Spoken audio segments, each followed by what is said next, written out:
Sir Pandiraj சார்லாம் பன்னீர் சோடான்னு பேசினாங்க. உங்களுக்கு புரிஞ்சுதா? உங்க பக்கத்தில் நீங்கள் எவ்வளோ பெரிய ஆள், உங்களை வந்து அந்த மாதிரி பன்னீர் சோடா கூப்பிடுறது வைக்கிறதுக்கு மிஸ்கின் சார் கூப்பிட்டுருக்காரா? இல்லை சார், இது வரைக்கும் என்ன பன்னீர் சோடா கூப்பிடல. நானும் பன்னீர் சோடா விட்டு ரொம்ப நாள் ஆச்சு, அதனால நினைக்கிறேன் கூப்பிடுறது இல்லை.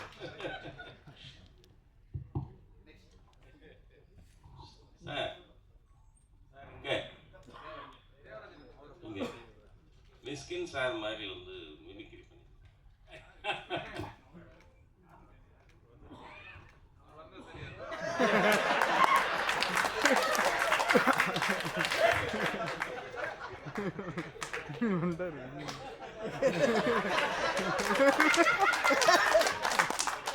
சார் ஷூட்டிங் ஸ்பாட்ல மிஷ்கின் சார் எப்படி பேசுவாரோ அது மாதிரி ரெண்டு வார்த்தை நீங்க பேசி காமிங்க சார்.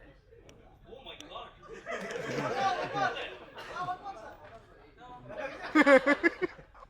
சார் அவர் மாதிரி டயலாக் ஏதாவது பேசி இல்லை இல்லை எல்லாமே இல்லை, உங்களை மாதிரி காட்ட சொன்னாங்க.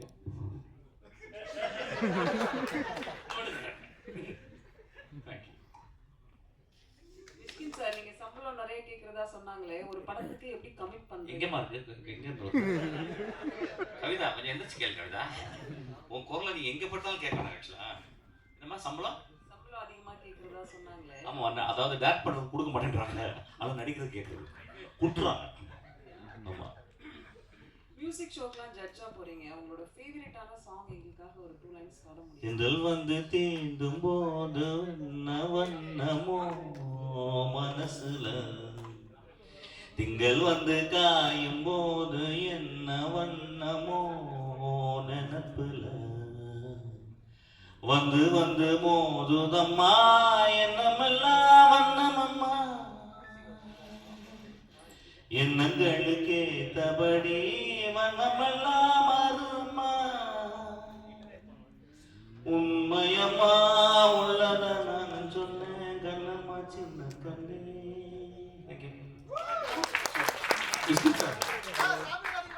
மிஸ்கின் சார், தமிழ் சினிமாவில் இப்படி எல்லாரையும் கூப்பிட்டு பன்னீர் சோடா கொடுத்தீங்கன்னா எப்படி கிரியேட்டிவிட்டி வரும், எப்படி சினிமா சீன் வரும், உடல் நலம் மனநலம் கெடாதா?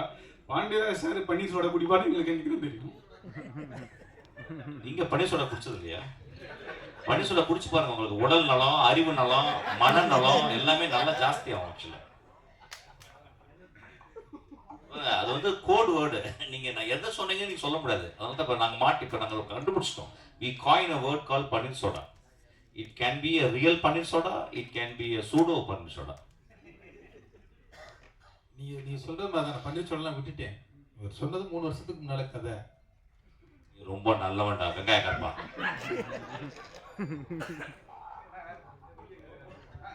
மிஸ்கின் சார் ஃபாரின் போறாரு, கண்டென்ட் வேணுமா வாங்கிக்கோங்க சீக்கிரமா. மிஸ்கின் சார், ஜெயராம் சார் கூட கொஞ்சம் வருத்தப்பட்டாரு, என்ன கூப்பிடவே மாட்டாங்க சார். சொல்லுங்க சார். என்ன கூப்பிடவே மாட்டாங்க பன்னீர் சோடா இல்ல அப்படின்னு. எப்போ கூட போறீங்க சார்? நீங்க பன்னீர் சோடா சாப்பிடுற மாதிரி ஐடியா இருக்கா சார்? நாங்க சொல்றோம் நீங்க நினைச்சு விட்டு வரணும் சொல்லல. நல்லவங்க ஆயிட்டீங்க எப்படி புரியவே இல்லை. ஏன் சார் நல்லவங்களா வரீங்க? பன்னீர் சோடா குடிச்சு பன்னீர் சோடா ஒரு பண்ணி சாமி ஒரு பன்னீர் சோடா வாங்கிட்டு வாடா. பன்னீர் சோடா குடிச்சது இல்லை சார் நீங்க? ஜெயராம் சார், சார் ரொம்ப நாளுக்கு அப்புறம் வந்து மேடம் கூட நடிக்கிறீங்க, அந்த பாண்டிங் எப்படி இருந்தது? ஏன்னா ஃபர்ஸ்ட் மாதிரியே வந்து அவங்க டோட்டலாகவே மாறிட்டாங்க, ரொம்ப அமைதியாக பேச ஆரம்பிச்சிட்டாங்க. முதல்ல வந்து ரொம்ப கரெக்டாக வந்து கேள்வியாக கேட்பாங்க. இப்போ வந்து எல்லாமே டோட்டலாக சரிப்பா எல்லாம் நம்ம பசங்க தானே பார்த்துக்கலாம்னு சொல்லிட்டாங்க. இப்போ எப்படி இருக்கு அந்த பாண்டிங்? இல்லை, நாங்கள் கிட்டத்தட்ட இப்போ கடந்த 40 வருஷங்களாக நிறைய படங்கள் 25 படத்துக்கு மேலே ஹீரோயினாக பண்ணியிருக்கோம்.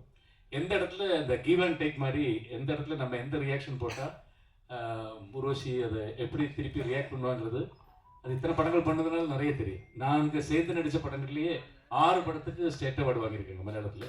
ஸோ அது அப்பப்போ தெரியும். அதனால இந்த படத்தில் எல்லாமே நான் பண்ணுற ஒவ்வொரு டைலாக்கும், நான் பண்ணுற ஒவ்வொரு ரியாக்ஷனுக்கும் அவங்க ரியாக்ஷன், அது மாதிரி அவங்க பண்ணுறதுல என்னோட ரியாக்ஷன், அதுதான் இந்த படத்துலேயே ரொம்ப இம்பார்ட்டண்டான விஷயம். அது நல்லா ஒர்க் அவுட் ஆயிருக்கு. அது அவங்களால எனக்கு அது கரெக்டாக தெரியும். நான் இப்படி போட்டு அவங்க அப்படி தான் ரியாக்ட் பண்ணுவாங்க.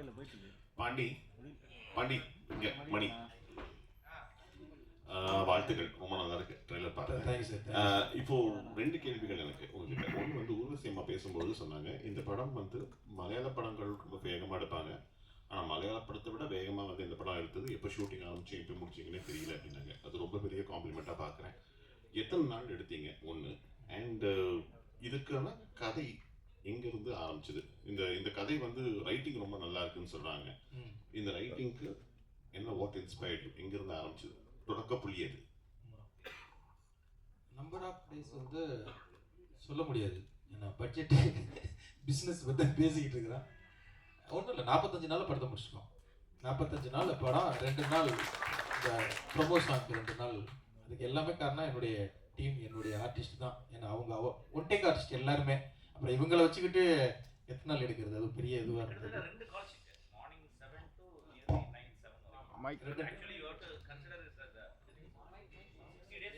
ஆமாம், 60 டேஸ் சொல்லலாம். ஆமாம், ஏன்னா 2 கால் ஷீட் போகணும், அதனால போனோம். இன்னொன்று, அந்த வீட்டுக்குள்ள எடுக்கிறது ரொம்ப ரொம்ப கஷ்டம்.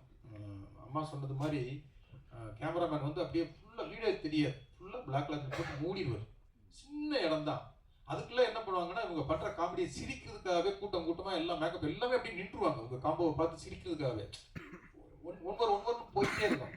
ஆனாலும் அதுக்குள்ள வந்து அம்மா சொன்னது மாதிரி அந்த ரைட்டிங் தான் வந்து அந்த சிரிப்பை வந்து அவ்வளவு கொடுத்தது. அதுக்காக அது ரைட்டிங்காக வந்து அந்த படத்துக்கு நான் 3 வருஷத்துக்கு முன்னாலே எழுதுனேன். இது வந்து நான் லாக்டவுன் டேத்துலேயே அந்த கதையை நான் எழுதிட்டேன். ஒரு சின்ன ஸ்பார்க் தான்.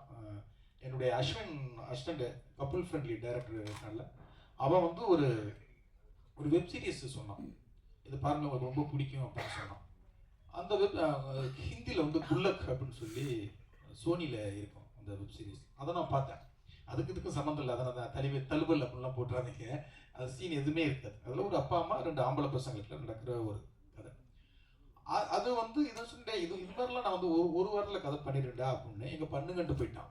அந்த சவாலை எடுத்துக்கிட்டு பண்ண இந்த கதை தான் இந்த கதை.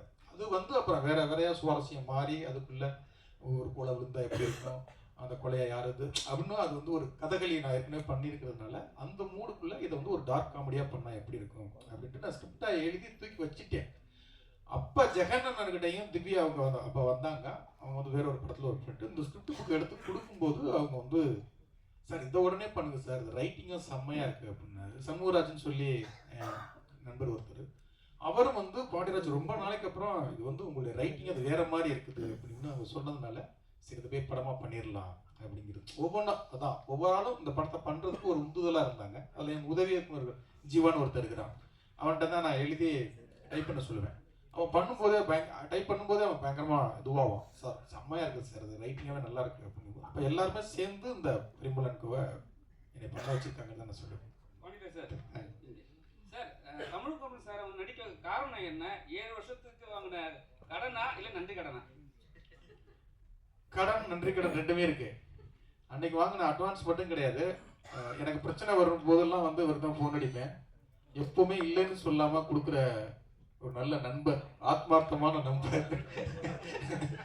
அது மட்டும் கிடையாது, என்னைய வந்து காஸ்ட்லியான ட்ரெஸ் போட்டு பார்க்குறது எல்லாமே வந்து என்னை ஒரு ரசிப்பார். என்னை வந்து ரொம்ப அப்பா அவருக்கு ஒரு இந்த கதை வந்து நல்லா இருக்கு, அவருக்கு இந்த இதை கொடுத்தோம்னா அந்த நட்புக்கு ஒரு மரியாதையாக இருக்கும் அப்படிங்கிற ஒரு இதுதான். அவரை நடிக்க வச்சதுக்கு காரணம் வந்து அவருக்கு அரசியல் ஆசை இருக்கு, அவர் மூஞ்சியை வெளியில் நல்லா காட்டலாம் அப்படிங்கிற ஒரு நண்பனுடைய ஆசைன்னு வச்சுக்கலாம். மிஸ்கின் சார் இங்கே சார் ஆக்சுவலி கேள்வி பதில் இருக்கு அப்படின்னு தெரிஞ்சோன்னு நிச்சயமா அரசியல் கேள்வி இருக்கும் அப்படின்னு உங்களுக்கு தெரியும். ஸோ என்ன கேள்வியா இருக்கும்னு நீங்க எதிர்பார்த்தீங்க, என்ன பதில் உங்ககிட்ட இருந்துச்சு? இவ்வளோ ஒரு காம்ப்ளிகேட் கேள்வி வேணாம், நீங்க கேட்கலாம் டைரக்டா. நீங்க இல்ல நீங்க எனக்கு புரியுது, you are very smart, I know, I understand totally, but I think you better you emit out that question. Okay sir, இப்போ இருக்கிற சூழல் எப்படி இருக்கு, நீங்க இதை எப்படி பாக்குறீங்க? எக்ஸ்ட்ரானரியா இருக்கு. உருவசி மேடம், நான் வந்து கண்ணால பார்த்தேன், நான் வந்து ஒர்க் பண்ணியிருக்கேன் திரு விஜயோட. இப்போ விஜய்னு சொன்ன கோச் கிடக்கலாருமே எல்லாம் திட்டுறாங்க, நிற்கல என்னோட விஜயா அப்படின்னு. என்னுடைய தம்பி சகோதரர் நாங்கள் யாருமே இதுவாக இருக்கல. ஆனால் எனக்கு ஒரு பெரிய அமைதியாக இருந்துச்சு. என்றைக்கு ஆரம்பித்தாலும் எங்கள் அசிஸ்டன்ஸை சொன்னேன், I think there is going to be another tsunami அப்படின்னு. I told him very specifically the day he is going to walk into the Kanyakumari, or south extreme people going to follow him like anything சொன்னேன். நான் சொன்னது நடந்துச்சான்னு தெரியாது, ஆனால் deep down I felt that this man will come up. என்னுடைய ஆஃபீஸில் நிறைய நண்பர்கள் வருவாங்க, டேரக்டர் நண்பர்கள் வந்து நிறைய ரைட்டர்ஸ் வருவாங்க. எல்லாருமே வந்து யாருமே ஒரு சீட்டு 2 சீட்டு தான் வருவான்னு கூட அது கூட சொல்லலை, வர ஒரு சீட்டு கூட வரமாட்டார் அப்படின்னு சொன்னாங்க. நான் ரொம்ப அமைதியாக இருந்தேன். ஸோ இன்னைக்கு வந்து ஸ்வீப் ஆக்சுவலி இது வெரி ஹார்ட் ஒர்க்கர், வெரி ரொம்ப முக்கியமான ஒரு பாயிண்ட் சொல்லணும்னா strong will man actually. And இப்போ வந்து அவர் வந்து சினிமாவில் இருக்கும்போது வந்து ஒரு கால் ஷீட்டில் ஹீரோவாக இருந்தார். இனிமேல் வாழ்நாள் முழுவதும் ஹீரோவாக இருக்கணும் ஆக்சுவலி இருப்பார். Will do good actually, will all pray for him. He will do good. I know deep down. நம்ம நிறைய பேர் அவர் பிரச்சாரம் பண்ண போல ரொம்ப கேரக்டர் அசாசினேஷன்லாம் பண்ணாங்க. நான் பழகினது ஒரு 60 நாள், அதுக்கப்புறம் ஒரு 20 நாள் ஆச்சு. அந்த 80 நாட்கள்லாம் ஐ குட் சி, பிகாஸ் நான் நிறைய வாழ்க்கையை படிக்கிறேன், நிறைய யோசிக்கிறேன். Is a great man actually. Is a great.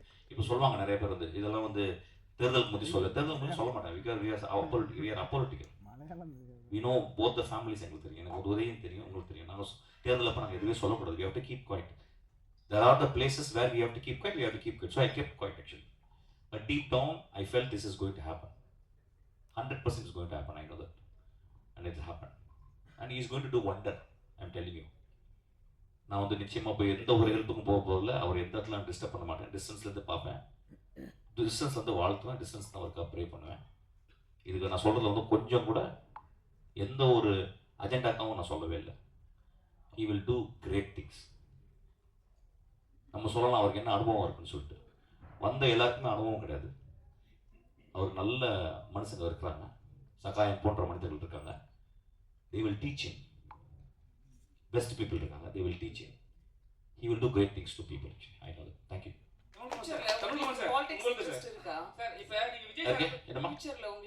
எனக்கு பாலிடிக்ஸே கிடையாது. எனக்கு வந்து சினிமாவில் எது செத்து போயிடணுமா, சினிமாவில் டேரக்ட் பண்ணிகிட்டே செத்துடும். சினிமாவை தவிர எனக்கு எதுவுமே தேவையில்லை எனக்கு ஆக்சுவலாக.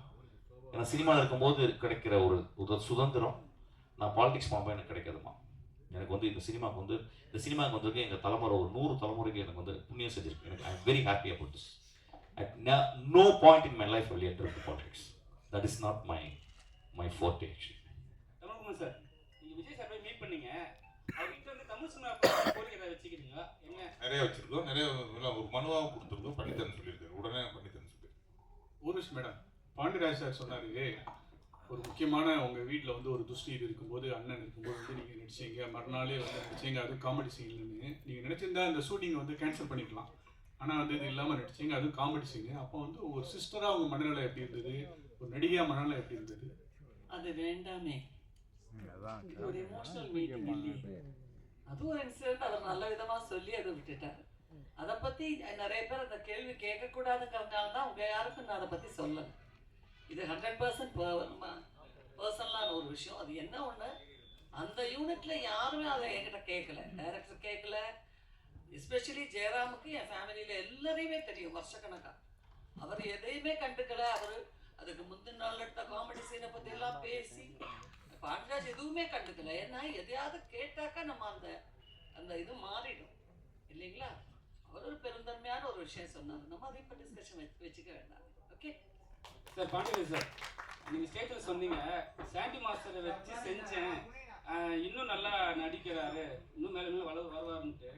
அவரை இப்போ வச்சு நீங்கள் ஹீரோ பண்ண போகிறீங்க. ஹீரோ பண்ணுறதுக்கு இந்த படத்துலேயே ஒரு ஹீரோ தான். ஜெயராம் சார் எப்படி ஹீரோவோ, சாண்டி மாஸ்டர் ஒரு ஹீரோ, ஸ்கின் சார் ஒரு ஹீரோ, ஊர்வசியம் எல்லாருமே இந்த படத்தில் எல்லா கேரக்டருக்குமே ஒரு இது இருக்கும். எப்போவோ இல்லை, இப்போவே அவர் சீக்கிரமாக இன்னும் 2-3 வருஷத்தில் தவிர்க்க முடியாத தமிழ் சினிமாவுடைய ஹீரோவில் சாண்டி மாஸ்டர் கண்டிப்பாக இருப்பார். அவரும் நானும் சேர்ந்து கண்டிப்பாக பண்ணுவோம். நன்றி. லைஃப் பூரா பன்னீர் சோடானே இருக்க போகுது சார். அதான் சார் நானும்